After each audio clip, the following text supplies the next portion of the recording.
You're listening to Bloomberg Business of Sports from Bloomberg Radio. This is the Bloomberg Business of Sports, where we explore the big money issues in the world of sports. I'm Michael Barr, along with my colleagues Scarlett Fu and Damian Sassower. Elevate Aviation Group helps to get your athletes and favorite teams where they need to be. It's an aviation company with a diverse fleet of private aircraft that serves numerous teams, players, and leagues. Elevate CEO Greg Raiff took time recently to talk with Scarlett, Damian, and guest host Bloomberg Original sports correspondent Vanessa Perdomo. Let's take a listen to some of that conversation on the business of air travel for athletes. So this is a company that's been around for decades. Give us a sense of what you do for the professional sports leagues. Do you work with leagues or do you work with teams? And do you provide all their travel needs? The answer to that is yes to both. Everyone's got either a Sam Walton or a Steve Jobs quote, and mine was the Sam Walton adage of every great idea I have, I stole from somebody else. Way back, maybe almost 30 years ago now, what was Northwest Airlines, now part of Delta, started a program with David Stern for the NBA. And it was a league-based program because Commissioner Stern was sick and tired of teams showing up late for games and showing up late to away cities. And so he built, using the pressure and the leverage of all those television revenues and the fantastic meteoric rise of the NBA back then, sort of pulled all the teams in, took almost 10 years. We copied that with some of the other sports leagues, and then built it off into working directly with clubs. Ultimately, if you think about any sports league, it's really the not-for-profit operating arm of each individual owners, right? Folks in league offices like to tell me that they work for the team owner. So ultimately, it's a little bit of herding cats. You've got to get the teams to be willing to sign up, but it's great to have the relationship with the league offices directly who can influence decisions and frankly deliver purchasing power by aggregating that spend. So, Greg, you have to help me out here because, I remember the good old days when Kenny Dichter came rolling around with NetJets and Marquis Jet. And now, I get LinkedIn notes. I get emails all the time about, Damian, we want you. How many private charters are really out there? And, what differentiates you? Like, why would teams and athletes choose Elevate? So as a disclaimer, I think of Kenny as a dear friend, and I remember when he was first running Marquis Jet, and he used to count the number of windows on the airplane to tell you whether it was a big jet or a small jet. I got started doing this 35 years ago. The first airplane I ever chartered was a Boeing 747, and the company I started out of my dorm room that became MTV Spring Break before we sold it in the late 90s. And so I always sort of thought about airplanes as being Boeings and Airbuses and big, huge monster airplanes. In fact, our company didn't actually charter our first executive jet until 2005 when one of the drummers for one of the bands that we were supporting needed to go see his chiropractor in Vail and turned to one of the flight attendants and said, "Hey, can you get me a Learjet?" And we sort of all scratched our heads and said, "What's a Learjet?" Most of the providers, and there are thousands and thousands of providers in the executive jet space, right? And it's a little disappointing because all it takes is a Gmail address and a cell phone to say that you're in the charter business. What we do is very different. I sort of think of Elevate Aviation Group as the FedEx of moving people instead of boxes. We focus on the deepest end of the transportation market, moving presidential campaigns, working with both of them in the last cycle. Obviously, the professional sports teams, CEOs of the largest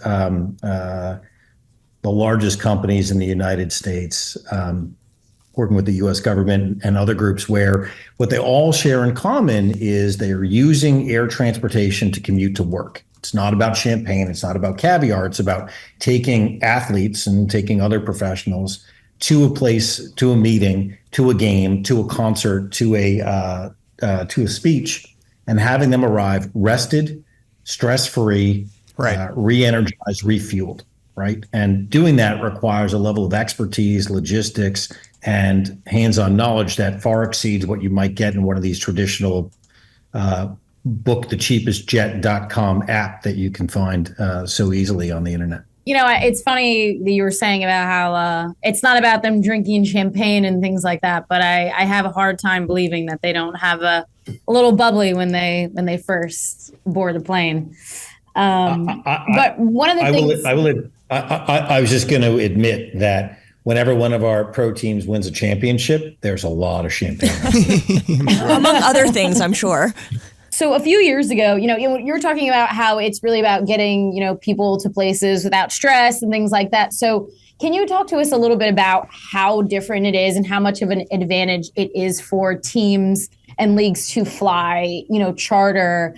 A few years ago, the New York Liberty owners got in trouble for flying their team charter because it was an advantage they had over other teams. So can you explain to us exactly what those advantages are? Absolutely. The way I like to think of it is that a typical professional team in a winter sport, right, with all the games. So think professional hockey, professional basketball. They might have 75 or even 80 flights in the course of a season. And we like to think of our job as being responsible for trying to shave off 12 minutes on every flight. And anyone who's ever taken a commercial flight and had the captain say, we're just waiting a second to finish some paperwork. We're going to need a few more moments to get the bags together. We're waiting for our jetway. We're waiting for the belt load or whatever it might be. Those minutes add up. Professional athletes are, we all know, sort of the 1% of the 1% of the highest performing humans on the planet from a physical perspective, right? Whatever sport they've chosen.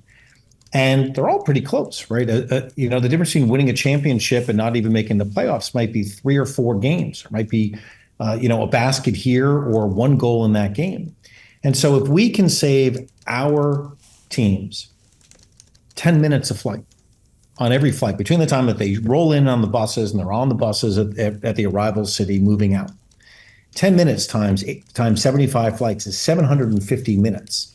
Well, I got to do the math. I think it's 12 and a half hours of rest, right? So think about what happens to a professional athlete, how much better they can perform when they have over the course of a season, 12 and a half extra hours, whether it's to watch film, sleep, be in PT, be in the workout room, the strength room, grabbing a meal, whatever it might be. It makes a difference. And I think it's huge. I remember when, Major League Soccer has been on an absolute tear, and soccer, or football as people outside of the U.S. call it, has been on this meteoric rise in the United States, right? And that league has been incredible, and they've done amazing work. And when I think about the fact that before COVID, those teams were all flying commercial, and now they're all flying privately everywhere they go. And WNBA has now stepped up, right? Yep. And they're all flying privately. It's a huge investment. Moving a team around is maybe the largest spend that a team will pay for in the course of a season, beyond obviously payroll and the stadium practice facilities themselves. And travel is a huge part of it. Mm-hmm. So that investment pays off for teams that are willing to invest in it. And it's wonderful to see every once in a while, you'll see a new owner buy a franchise and decide to buy an airplane. It's a huge 8-figure investment that they make. And Mark Cuban was famous for buying a 757 when he bought the Mavericks. And to their credit, I understand that the new ownership, the Adelson family out of Las Vegas, is keeping the airplane, despite the fact that they turned over the ownership. Right. That makes sense, especially this idea of maximizing efficiency, minimizing the disruption of cross-country travel on these elite athletes.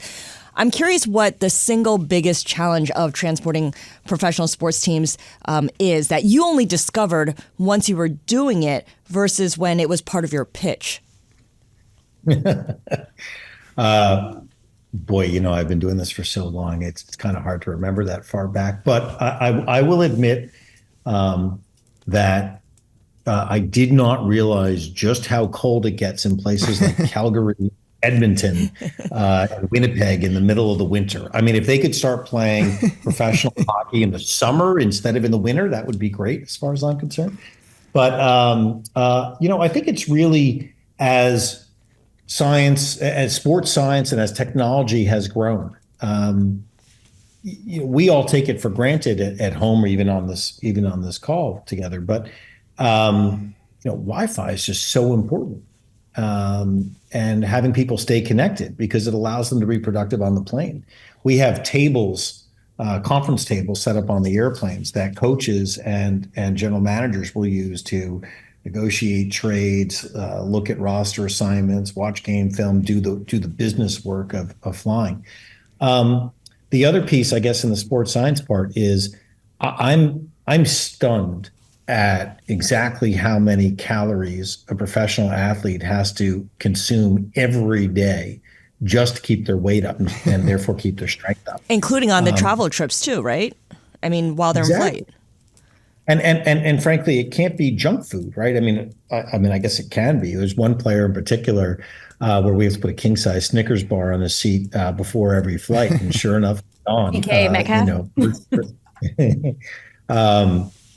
I didn't hear that, but but so giving people, no one thinks that airline food is fantastic, right? There's certainly great food you can get, an Emirates first class versus the peanuts you might get on Southwest, but making certain that these athletes are fueled and that particularly right after a game when they burn through all those calories is so important, right? Because if you don't replace the calories, it's going to burn off all that muscle mass. And so in a lot of these teams, we see players end a season 4 or 5 pounds lighter than they began the season. And trust me, these people don't need to lose weight. They don't want to lose weight. It's just a function of just how hard it is to keep up with that regimen. Greg, I'd like to ask you about your margins. And what I mean by that is this, the running your business today, do you want to be a fleet owner? Do you want to be a fleet renter? I mean, are you really just navigating a network of runways and control towers across the country? I mean, do you want to even, go into all the stuff with dealing with pilots and service staff, as you rightly mentioned, and making sure that food is on airplanes? After all that adds up, does jet fuel even matter to your business anymore? I mean, seriously, where do your margins really come from? The great part about having what's effectively a low utilization fleet, right? That a major airline like a Southwest might fly their brand new 737s 350 hours in a month, and we're doing roughly 100 or 125 hours. Right, half that, yeah. So the variable cost of fuel is a little less meaningful in our business than it is in theirs. That's Elevate Aviation Group CEO Greg Raiff speaking with my colleague Scarlett Fu, Damian Sassower, and Bloomberg Original Sports correspondent Vanessa Perdomo about the business of air travel for athletes.